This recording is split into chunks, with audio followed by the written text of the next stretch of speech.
This week, the Nationals take on the Bryce Harper-led Philadelphia Phillies, and Walters is a great spot to meet before and after the games. Walters also is showing Olympic coverage all day and night, and this Saturday night, UFC 265 with Jose Aldo taking on Pedro Munoz, and main event, Derek Lewis versus undefeated Cyril Gane. Make your reservations for this week's events now at waltersdc.com/reservation.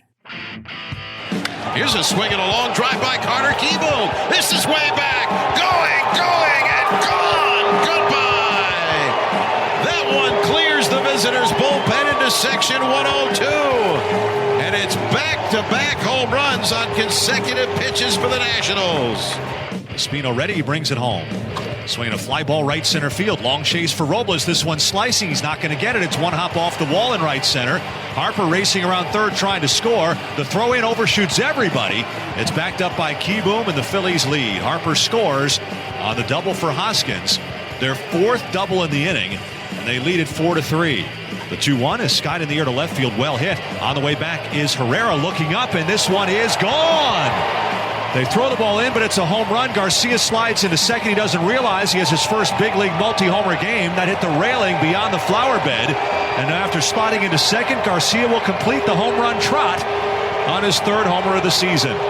And welcome to Nats Chat for Thursday, August 5th, 2021, along with Nationals insider Mark Zuckerman of MASNsports.com. I'm Al Galdi, host of the Al Galdi podcast. Well, off the massive sell-off of last week, I feel like we as Nationals fans and observers need to sort of recalibrate things, right? So you have the actual outcomes of games, right? You have the actual results of these games. But then I think now we have to look at these games through the prism of, okay, was this a win or a loss in terms of where the Nats are at? Was this a Nats win or a Nats loss? This was an MLB loss for the Nationals on Wednesday night, 9-5 the final to Philadelphia at Nationals Park in Game 3 of a 4-game series. Okay, fine, whatever. But this to me was a Nats win on Wednesday night because you had Victor Robles homering. You had Carter Kieboom homering. You had Luis Garcia homering twice. And at the end of the day, that's more significant than the 9-5 final score. So I know it's kind of rosy to do it this way, Mark, but can we actually count this in at least our reality as a Nationals win on Wednesday night? That might be a bit too far for my tastes, Al, but I would say that, yes, we should be focusing more on the individual performances right now than on the team at large, and particularly focusing on the individuals who are supposed to be part of the plan now beyond this year. So in that regard, I think what those young guys did at the plate tonight does supersede what, say, Paolo Espino and Jeffrey Rodriguez did on the mound, guys who are not really part of the long-term vision necessarily. So I'll give you that. It still doesn't make it any easier to swallow a game that, really was not a good baseball game. And this caught me by surprise. I didn't even realize it was quite this bad, but it's true now. The Nats, remember, they were 2 games over 500 on June 30th after sweeping the Rays. And since then, they have lost 21 of 30. I mean, this is a long, brutal stretch of games now. And even though there was a little optimism when they faced the Cubs over the weekend, they've just lost 3 in a row to a Phillies team that I know they're in it. They're only a game and a half out, but I don't look at the Phillies and say, oh boy, they're clearly superior to the Nationals. They've got their share of issues. So to me, it's a little bit discouraging, the results of these. But yes, in the bigger picture, I think we do need to focus on the individuals here more so than what the team as a whole is doing. Yeah, well, whether you are a part of my alternate reality or not, I really feel like this Nats season, it's about certain people and it's not about these other people at all. Like, personally, I don't care anymore about Alcides Escobar. I don't care anymore about Gerardo Parra. I don't care anymore about Ryan Zimmerman. I don't say that to be harsh. I don't say that to, discredit these people, but they're not a part of what the Nationals are going to be doing next season. I firmly believe that. So it really is all about the Robleses and the Kiebooms and the Garcias and, the Riley Adamses and people like that. And so to that end, I thought Wednesday night was good. But yeah, I mean, if you are invested in the outcomes of these games, you're going to be disappointed here down the stretch. And they weren't a good team before the sell-off. So we can only imagine what these final 2 months will be with this ball club post the sell-off. So with what the young guys did do early in this game on Wednesday night, Robles, I mean, second home run of the season. I mean, that tells you a lot. The guy, even after this game, he's slugging .296 on the year. On the first pitch thrown from Chase Anderson, a 424-foot shot. Terrific to see him do as he did. We saw Gene Segura do the same thing the previous night for the Phillies. Robles does it on Wednesday night with a first pitch leadoff home run in the first inning. In this case, the bottom of the first inning. There was some oomph behind that, too. A projected 424 feet per Statcast, just his second homer of the season. He also draws a walk. Carter Kieboom had a home run, a 2-out first pitch solo shot to left field, bottom of the second inning, and going back-to-back with Luis Garcia. That went a projected 410 feet per Statcast. And then Kieboom added a 2-out RBI single in the bottom of the ninth inning. He has had defensive issues at third base in this latest go-round at the major league level, but he's actually hit pretty well over these last few games.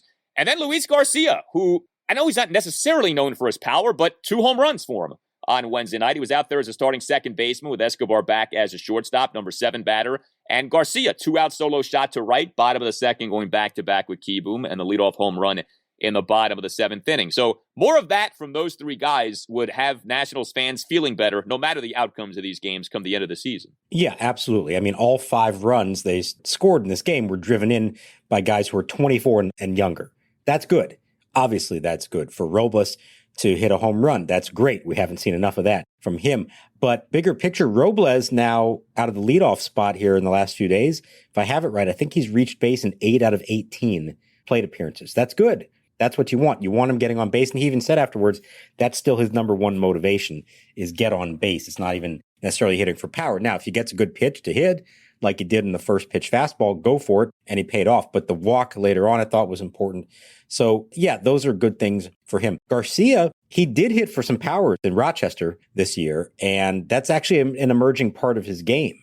I don't know how it's going to translate at the big league level, if it's something he's going to do a lot of, but he's hit 3 of them now here in the last week or so. And what I really liked was the second homer because it came off a lefty and it went to the opposite field. And there are so many things that Luis Garcia, you can see, models himself after Juan Soto. He really tries to be like Juan in a lot of ways. That was a Juan Soto type of home run. Opposite field, off the lefty on a line drive.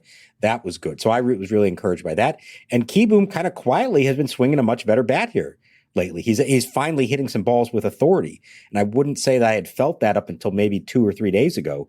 But finally, we are seeing him make solid contact and some explosion off the bat that you're saying, okay, there it is. That's what they've been talking about all this time. So good stuff. We need to see more of it, obviously. But at least on this night, from those 3, those were definitely positives.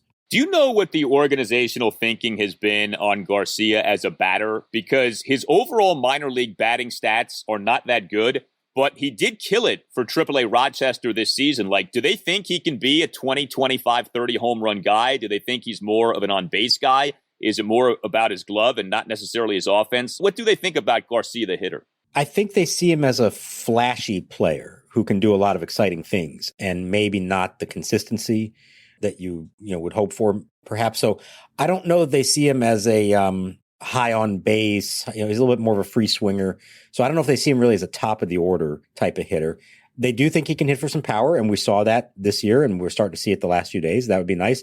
Does that mean 25, 30 homers in the big leagues? I don't know, but I think it is something that he wants to do. They want him to be, better at 2-strike approach, all those kinds of things that you look for in a young player.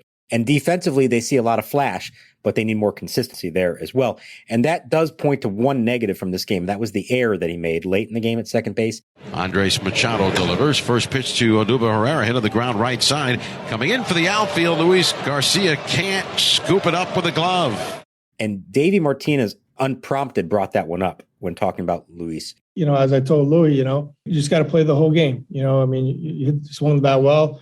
That play, that he tried to make where he came running in. I said, you gotta know that, he wasn't really running. So you could have stopped your feet, just grab the ball and throw it to first base. So, but it's just, it's young mistakes. He's going to learn. They need that to be better for him to be the player that they expect him to be. Yeah, especially playing a key defensive position like second base. Garcia in his minor league career only had a 715 OPS. That's not very good for a guy who's supposed to be a top prospect. But Garcia this season for AAA Rochester, over 159 plate appearances, a 970 OPS. He slugged 599, so he did a really nice job for Rochester this season. So that was the good with the Nationals lineup on Wednesday night. There was plenty of bad. It was an odd night. Nats hit 4 home runs. You love that, but only had 3 other hits, all of which were singles. Nats worked just 2 walks. Nats went 1 of 5 with runners in scoring position. And the Nats were sloppy in the field. 3 errors. 1 on Garcia that Mark just mentioned. And then 2 on the returning Alcides Escobar, who looked all out of sorts in this game. I mean, he wasn't out for that long, and the guy has played a bunch in his career, but off missing the Nats' previous 4 games due to a hit by pitch, Escobar was back out there, starting shortstop, number 2 batter. He goes in the game 0 for. He does draw a walk in the game, so that was good. But he commits 2 errors, and he had been solid in the field for the Nats, so I was a little surprised to see him play like this. I guess he was rusty, but that 2-out throwing error in the Phillies' 1-run 8th inning loomed large. And that was, to me, that was so interesting because that was about as routine of a grounder as you'll ever see. That was hit like right to him. He barely had to move. Maybe it was a little slow of a grounder, but he ended up making a throwing error of that. So, like you said, it was not a pretty baseball game on Wednesday night, and Escobar had something to do with that. Now the pitch, swinging a ground ball to short. It's fielded by Escobar, plants and throws, and pulls Bell off the bag. Jankowski is safe, and the inning will continue. Yeah, not real clean. Now he's playing shortstop, and for the most part here, at least, he had been playing second base, though most of his career he was a shortstop for the Royals. So it's not a foreign position to it all. And like we said, the sense that I got here was that they probably want to look at Garcia more at second base, which means Escobar at shortstop. So I think we're going to see more of that here. But if you're going to be the shortstop on this team for the rest of the season, I know you may not be part of the long-term vision. You got to make the routine plays. And especially in an infield with other young guys, you got to be the one to take charge and set an example for everyone else. So they're going to need a little bit better from him in that regard. And then the other, to me, kind of disappointing, and this is not just tonight, but this has happened a few nights in a row now, Juan Soto has not really looked very good at the plate, I don't think. He had that surge, the power surge that came, in the week or 2 after the All-Star break, but since the trade-off, he has not really looked the same, and I don't know if he's just kind of maybe feeling it a little bit, maybe he's feeling down, maybe he's just kind of getting back to those habits that he was in, but he's hitting a lot of ground balls again, and, for a team that doesn't have a lot of offensive firepower anymore, they desperately need him to be better than this if they are going to score some runs and not just count on solo homers from others. Yeah, I was just about to bring him up. He has not looked good. 0 for 4 with a strikeout, left 3 men on base on Wednesday night. He has not done much in this series. 1 for 3 with a single and an intentional walk in the 7-5 loss on Monday night. 1 for 4 with a single in the 5-4 loss on Tuesday night. It's back to that phase of not hitting for power. Yeah, he'll get some walks, which are nice, but, it doesn't do a ton for you. His hits seem to only be singles. I don't know. I mean, I don't want to sit here and say like he stopped trying. I don't think that's the case. I also don't want to do the thing of, the lineup lacks proper oomph and he's not being appropriately protected, because I don't think that's an excuse. I think when you're Juan Soto, the protection stuff, it helps, but it's not like an absolute must for you to do well. And Josh Bell is doing well. I mean, that to me should be protection enough. Like Soto's better than this. It's been a weird year for him. I mean, let's be honest. The final numbers may end up being good. I mean, they still are good for the year. But we're going to look back on this, whatever the final numbers end up being, and saying, man, that was a circuitous route he took to those numbers, because at times he was on fire. And then at times you were like, what is up with this guy? And we're kind of back into one of those phases of what is up with Juan Soto. He's been surprisingly streaky. And the one thing you could say about Juan Soto throughout his career until this point was that he was the opposite of that. He was never streaky. I think there was a point he had never gone more than 3 games in a row without a hit. And I don't think that exists anymore. So it has been a strange one for him. And I agree. I mean, the Cubs, there were times in that series that it felt like they were pitching around him, and so he wasn't getting anything to hit. But in this series, I don't feel like that. I mean, he put the ball in play 4 times. Well, or had a chance to put a ball in play 4 times in this game. He struck out looking once and then grounded out the other times. And like you said, Bell has been productive behind him. So that's not an issue of teams saying, oh, we're going to pitch around Soto just to get to Bell instead. It's hard to know what's going on through a guy's head, but I could see there just being a little discouragement from what's happened here. And it would be understandable if that's the case. Like, I don't want to criticize him for that. But at some point, you got to realize, okay, here's the situation now. Here's what we're looking at the rest of the season and beyond. I'm the focal point. And not even just that, but Davey's talked about it too. Like, he's sort of the leader. It's his team now. And as he goes, they're going to go. And you have to set an example for the others. I know he's only 22 years old, but he is the star of the team. And especially for young guys who in some cases are even older than him, but in experience wise, they're younger than him. They're going to take their cues from him. So I think it is important that he not show any signs of fatigue or being down or lack of effort. Again, I'm not seeing like him lollygagging it out there. It's nothing like that. But just, you don't see quite that same swagger that we saw a while back. And I get why it may be tough for him to show that right now. But for him to be who he truly is, I think he needs to get that back. Yeah, and I don't know how much this ever enters into a player's mind because baseball is not football, baseball is not basketball, but in a series in which you have a high-profile guy on the other side who used to play on your team, and Bryce Harper, and he's having a very good series, okay? I mean, I know no Nationals fan wants to hear that, but Harper's done a really good job in this series. You'd like it for your star to outstar their star, and that's not happening in this series. Harper is outstarring Soto in this series so far. Like I said, it's not one-on-one, it's not Soto versus Harper, but to whatever extent that can be a thing, it wouldn't be so terrible if Soto outshined Harper in this series. That has not happened so far in this series.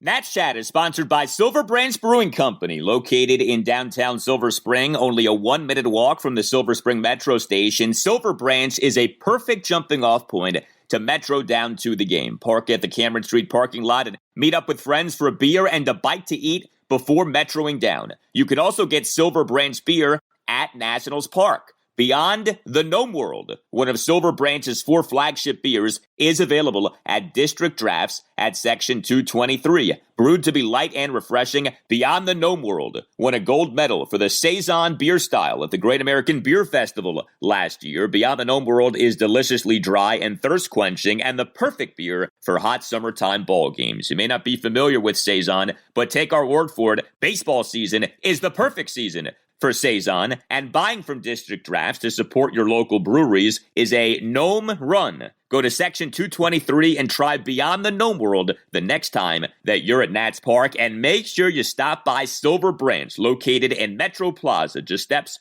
from the Silver Spring Metro. Silver Branch Brewing Company, when you come in, let them know that the Nats Chat podcast sent you.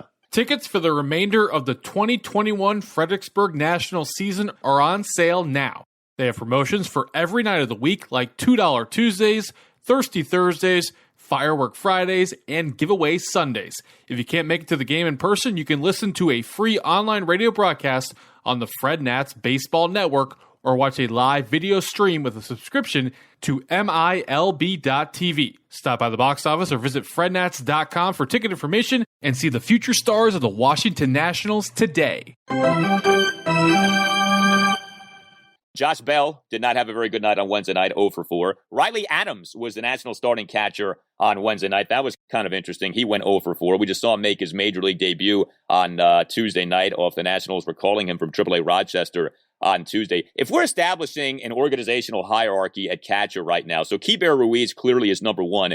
Is Adams number 2 and then Tres Barrera number 3? Or is it possible they actually view Barrera ahead of Adams? What do you think they're thinking there? I think they want to use the next 2 months to make that decision. I think that's one of the reasons we're not seeing Ruiz yet. They want him playing every day and getting the experience at AAA before they call him up. But in the meantime, they're going to use this as a chance to take a look at both guys, Barrera and Adams. And, Barrera's been around for a while now, and I'm not so sure that they ever really thought of him in terms of a frontline prospect or anything. And I don't think necessarily they're thinking here's a number 1 catcher. But he's done a very nice job, and I think he's turned some heads this year, especially when he was catching, the veterans. He was catching Scherzer and Corbin, in what was still some meaningful games at that point when they were trying to get back in the race. And he's done a nice job. So, at the moment, maybe just because they've seen more of him, maybe he has a leg up right now. But I think you're going to get some more looks at Adams. And, if nothing else, they're going to be in a good position here finally with young catchers and the depth that you can have somebody at AAA who, when anything happens, you can call them up and they're not, you're not either calling up a 36-year-old or you're not calling up some guy who doesn't really have any business being here. That looks like 3 major league catchers that you have to choose from, and they can just have 2 up at a time. Hopefully that'll all work out. But yeah, I think they're going to use this next time until Ruiz is called up. I think they're going to use this opportunity to see what they have in those 2 and maybe help them decide who is the number 2 guy next year.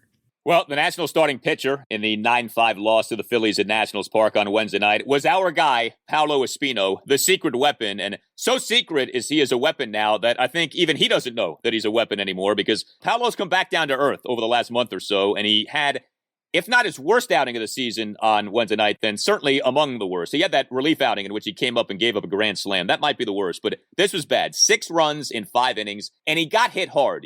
Sometimes you could say, well, this happened and that happened, and the guy got BABIP'd, and there was some defensive miscues. No, this was batting practice off Paolo in this game. He gave up 8 hits, a homer, 4 doubles, and 3 singles.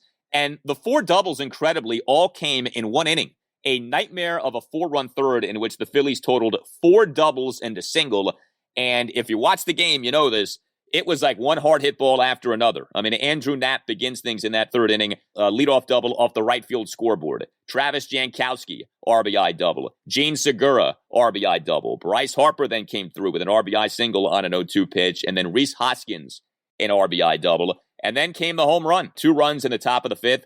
Paolo gives up a 1-out single to Bryce Harper, followed by a 1-out, 2-run homer by Rhys Hoskins to the second deck in left field. The homer going a projected 434 feet per Statcast.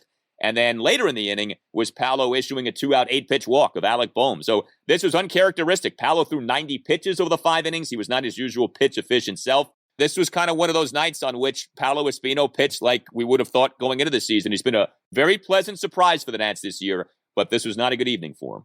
So that stretch in the third inning you're talking about, there were over a stretch of 6 batters, 5 of them just hit lasers off him, like you said. And the only one who didn't was Chase Anderson, the opposing pitcher, and that's only because he bunted. So like he really didn't effectively get anybody out or at least induce any weak contact during that stretch. And it was bad. And he said, yeah, mistakes. I mean, if you make mistakes in this level, you get punished. So definitely a good amount of pitches that I left up in the zone. Just got to work on it. Got to make sure I make my pitches down in the zone and keep working. And that's not who he is. He's got to be down in the zone to be effective. And he knew that wasn't working for him. And, you know, he's been really good this year for the most part. And he can get away with the stuff that he has because of his pinpoint command. He didn't have that command in this game. But here's the stat. I know you mentioned the game that he gave up the grand slam. He inherited the bases loaded, if I remember right. So only one of the runs was charged to him. So prior to this, he actually had not been charged with more than 3 runs in any game this year as a starter or a reliever. And he gave up 6 in this one. So a truly uncharacteristic outing for him. Now you hope that this was the exception and that he can get back to being who he was. But I think we've known all along, we have fun with it. We love the guy, but there's a reason you're 34 years old and you've barely been in the big leagues, and we're finding out why. But hopefully this was the anomaly and he can get back to being at least the guy who gives you a chance, give up 3 runs or less, 5 or 6 innings. But this one was, I think, by far his worst outing of the year. Even with the outing, his ERA for the season is still below 4 at 3.66, which tells you the kind of season that he's had. That's a credit to him. Balls were flying out of Nationals Park on Wednesday night. That was true. I mean, 6 total homers in the game, but he got hit hard. I mean, that was not a good outing. Hopefully better from our guy Paolo the next time that he pitches. In terms of the Nats bullpen on Wednesday night, 3 relievers combined to allow 3 runs, 2 earned, and 4 innings. You had Jeffrey Rodriguez giving up 2 runs in 2 innings. Javi Guerra, an unearned run in the top of the 8th. Off that throwing error by Alcides Escobar. And then Andres Machado tossed a scoreless top of the 9th. Could you tell what was going down between Rodriguez and Hoskins? So I mentioned the 2 runs given up by Jeffrey Rodriguez. Top of the 7th, he issues a 1-out hit by pitch of Rhys Hoskins. And that was a dangerous thing that went near Hoskins' head. I mean, I don't think it was intentional or anything like that. That's Jeffrey Rodriguez. He doesn't know where, 80% of his pitches are going. And then after that came a 1-out first pitch, 2-run homer by D.D. Gregorius. And it looked like Hoskins and Rodriguez were jawing at each other as Hoskins rounded the bases. What did you see there? What did you maybe even hear there? Yeah, so on the hit by pitch, which, by the way, it was a dangerous pitch, but it barely touched him because he bent over, like maybe grazed the back of his jersey or something like that. But Hoskins immediately, as soon as it happened, looked at the Phillies dugout and sort of pointed at them as if to say, like, see, I told you. But maybe he was expecting something like that to happen. Again, there is no reason for Jeffrey Rodriguez to throw at him. And we've seen Jeffrey enough to know that he probably doesn't really have the command to intentionally do that, to be honest. That was an accident. So there was that initial, like Hoskins, like motioning to the dugout. It struck me, the body language struck me as if to say, like, see, I told you he was going to throw at me or something like that. So then he's on first base, and I'm not even sure that the ball had left the yard yet on the Gregorius home run. He was already yelling at Rodriguez from first base as he was starting to make his trip around, and then you saw Jeffrey yell back at him. So there was definitely something going on there. Who knows what exactly was said, but it seemed to me that Hoskins was kind of overreacting to the hit by pitch, maybe because he had just homered in his last at bat. I suppose so. But to me, if you're going to do that, you got to know who you're talking about here. This was not Max Scherzer on the mound. This was not Paolo Espino, who, is a control artist. This is Jeffrey Rodriguez, who does not always know where the ball is going to go. So I'm not sure that there was anything for him to actually be upset about other than the fact that he probably saw his life flash before his eyes on a pitch that got away. But it seemed to me like it was much ado about nothing. And thankfully it didn't carry over and turn into anything because, I was thinking this could get ugly real quick if somebody doesn't handle it the right way. Yeah, we don't know who did what. Jeffrey Rodriguez, though, strikes me as someone who would benefit from the sticky stuff being allowed again because, like I said, he doesn't know where so many of his pitches are going.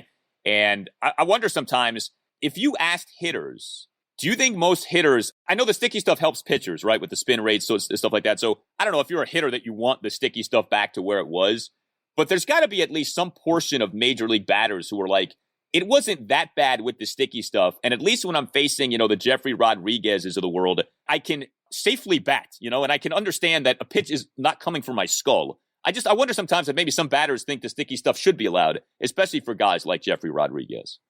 Yeah, I've actually heard it from many big league hitters, and that is to say that they are okay with, pine tar, with something that is minimal, that is just designed for grip.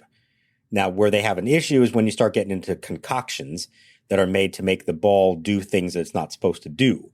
And, that's the spider tack, that's the, combination of sunscreen and rosin and all that stuff. But I've heard from many players, managers, plenty of people in the sport who are okay with pitchers using something that is just used for grip. Now, thankfully, it hasn't really been a big issue. This has been going on for like a month now or something. We really haven't seen or heard that much about it since the initial, nonsense with Max Scherzer and Joe Girardi and Sergio Romo.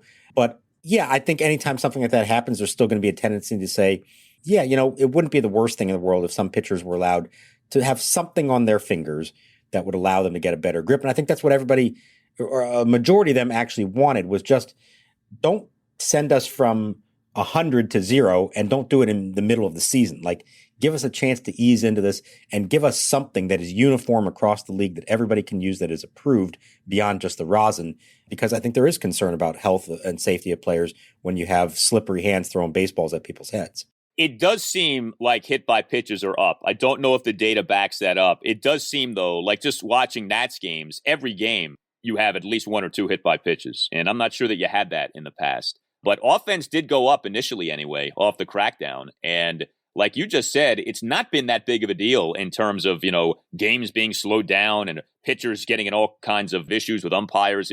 That initial drama between Max and the Phillies, that was an outlier. And people took that bait and ran with it. And I don't just mean fans. I mean the media, too. The media really overreacted to that game between the Nats and the Phillies, a month or so ago, whenever that was. And you haven't heard word one since then about a pitcher being upset about being checked or anything like that. All right, Game 4, Nats-Phillies. Nats trying to avoid the 4-game sweep, if you count Wednesday night as a loss. That'll be a Thursday afternoon game at 4:05. Joe Ross versus Aaron Nola. So we'll spin the wheel and make the deal with old Joe Ross and see what he can do. Ross is not coming off a good outing. 6-3 loss to the Chicago Cubs at Nationals Park on Saturday night. 5 runs, 4 earned in 4 and a third inning. So we got a lot of good feedback to our conversation in the last installment of the Nats Chat podcast about the Nationals not having locked up more of their homegrown players. And, we went through, hey, there actually are baseball reasons for this. And the history of these mega money contracts is just abysmal. And almost on cue, we got this major news item on Wednesday afternoon. The Los Angeles Angels announced that Anthony Rendon is set to undergo season-ending surgery to repair a right hip impingement. His season is over. Anthony Rendon this season, in what is year 2 of his 7-year, $245 million contract with the Angels, in what is also his age 31 season, played in just 58 games, batted .240, slugged .382, and now is done for the season with a right hip impingement.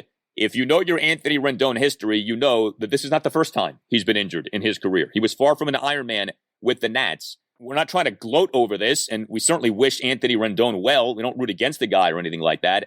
But this is another example of how these contracts just come back to bite these teams. And maybe Rendon thrives moving forward. He's a very talented person. But you know what's more likely is that he keeps getting hurt and that his performance declines as time goes on. And this was kind of like a flashing little neon sign, I thought, on Wednesday off what we discussed in the previous installment of the podcast. It definitely drew a lot of attention here at Nats Park when that news came out. It was during BP, I think about 4:30, maybe 5 o'clock when that news came out. And it's disheartening. You know, again, none of us want to see him hurt. He's a great player. I loved watching him play every day. The consistent excellence that he put together in the field, at the plate and all that. But it is a little bit of a reminder, like we were saying, that these kind of deals, especially as you get in your 30s, more often than not, they don't work out. Now, he's got a long way to go, and maybe he comes back next year and he's 100%. But when I heard hip impingement, I thought to myself, that's not necessarily something that once you come back from it, you're back to your old self again. Like, that's the kind of thing that can linger for a while. There have been some very good athletes' careers have been ended by hip injuries. And Bo Jackson's the famous one. This isn't that. But, you know, there are others. Albert Bell.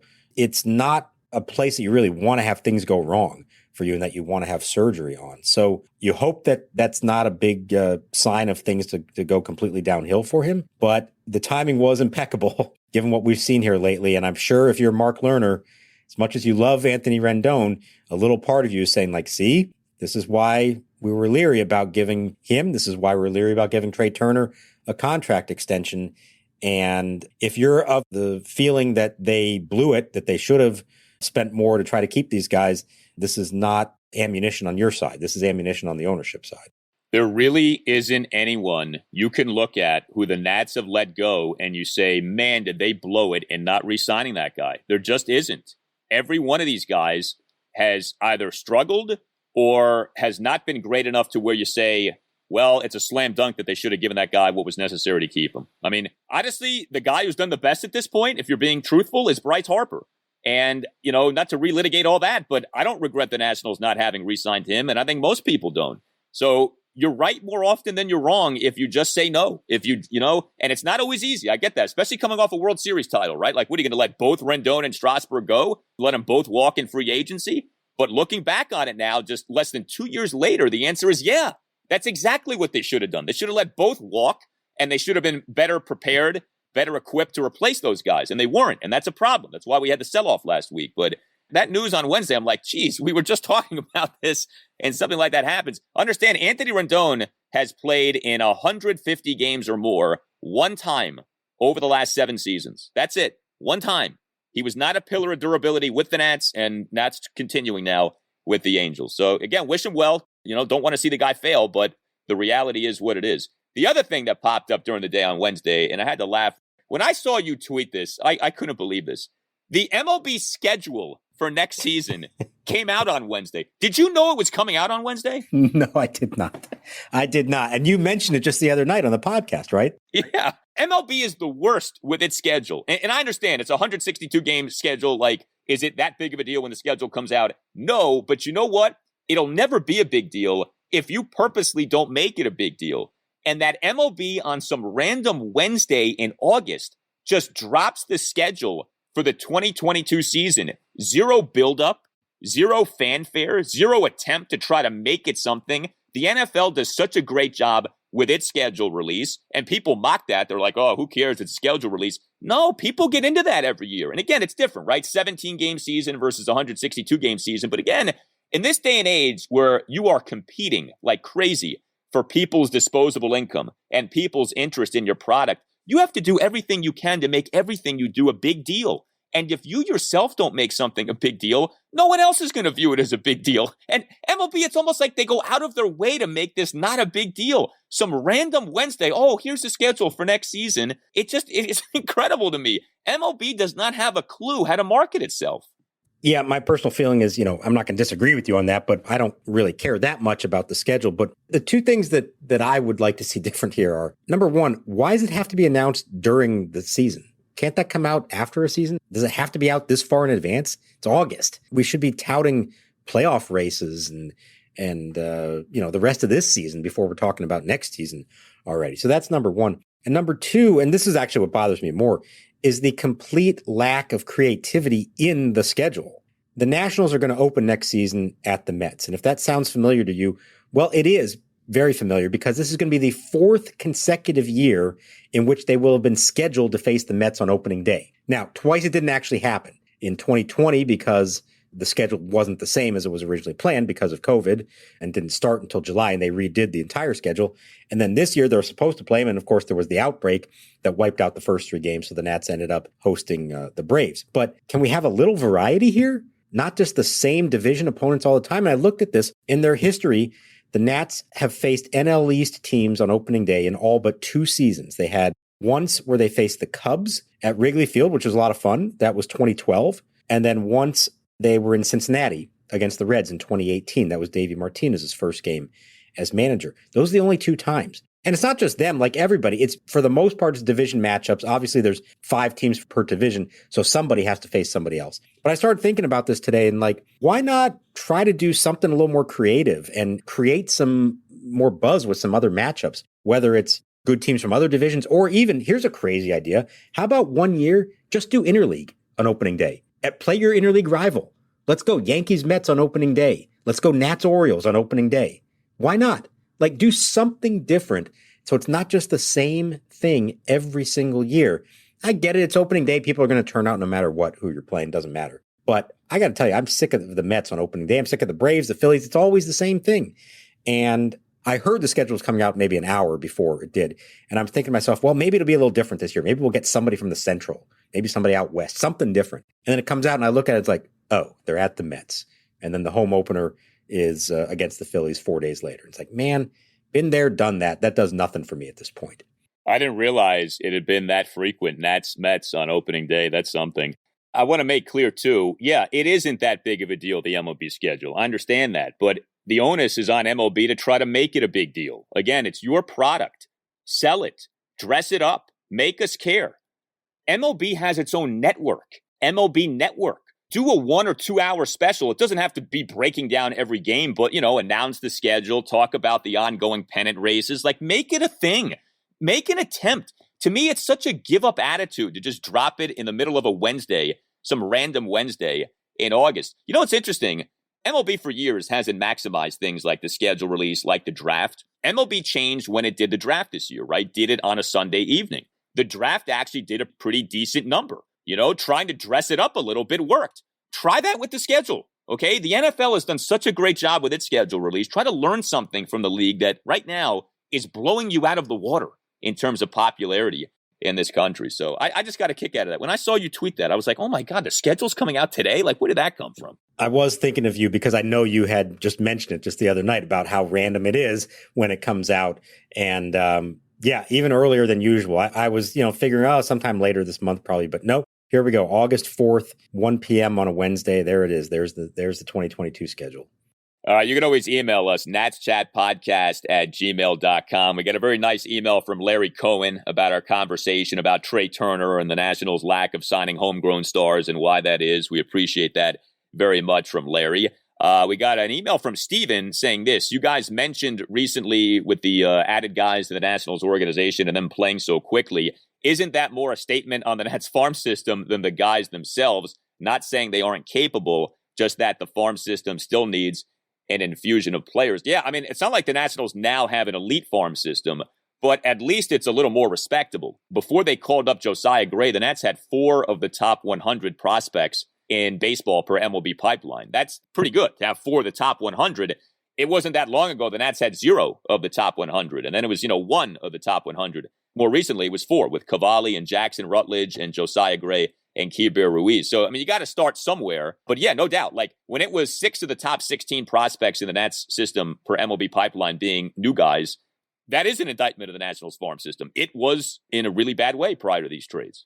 Yeah, no, it was. And that absolutely is part of the equation. And it's why, the trades are important, but that's not the only thing that's going to get the Nats back to where they need to go. They need to draft better. They need to develop better. It has been a problem for about at least 5-6 years. Really, we talked about it, going all the way back to Rendon in 11. Since then, they haven't really hit on a first-round pick the way that you would expect to. So that needs to get better. Now, Cavalli looks like he's going to be the real deal, so that could be good. You hope that Brady House can also at some point come up and do something for them, but it's going to have to be a combination of things here. You can't rebuild it only through trades. You do have to develop your own guys, and this is just the start of that process. And before we say goodnight, I'm just going to tell you, as we've been recording, I've been watching Max Scherzer's Dodger debut, and he's got 2 outs in the 7th, 9 strikeouts, 105 pitches, up 7-2. He gave up a first-inning homer because that's what Max Scherzer does, and then he's been great ever since, and it looks like he's about to get out of this with the lead intact. and kind of a classic Max Scherzer starting. It's weird seeing him in that uniform in that stadium. It really is very odd to see it. The crowd's on their feet cheering for Max Scherzer at Dodger Stadium. I don't know. It's going to take a while to get over this. Yeah, I said it recently. I do think he's going to thrive out there. I think he's going to do really well. And not surprised to hear what you said, including the first inning home run. That's as predictable as the sun rising in the east, it feels like, with some of these Max outings. One more email real quick. Jack from Rockville, he says, hey, Al and Mark, love the pod. I'll be getting surgery tomorrow. And the Nats Chat podcast will be a significant part of the recovery process. All the best to you, Jack. Appreciate that very much. Very cool to hear something like that. Good luck, Jack. We wish you well with all that. Absolutely. Absolutely. All right. All Nationals radio highlights on the Nats Chat podcast are courtesy of 106.7 The Fan. You can email us your Nationals thoughts. Hit us up, natschatpodcast@gmail.com. You can tweet us as well at Nats_chat. If you don't already subscribe to the pod, please consider doing so. That costs you nothing. And if you haven't already, please give the podcast a 5-star rating and write just like a 1-sentence review, or more if you prefer, saying how much you like the podcast. Doing those things helps out a lot. For Mark Zuckerman, I'm Al Galdi. We'll talk to you next time on the Nats Chat podcast. You and I have been around the game a very long time, and we just saw something that I don't ever recall seeing. As Scherzer came out of the game, and everybody knew it was his last pitch, and fittingly he struck out Chas McCormick, his 10th strikeout of the game, he walked one. Back to the dugout, and he gets a curtain call. You ever see a pitcher get a curtain call? No, I don't remember it, and this entire stadium was vibrating. Oh, my goodness. What a brilliant first outing for Scherzer. 7 innings, 2 runs, 5 hits, 10 strikeouts, and 1 walk.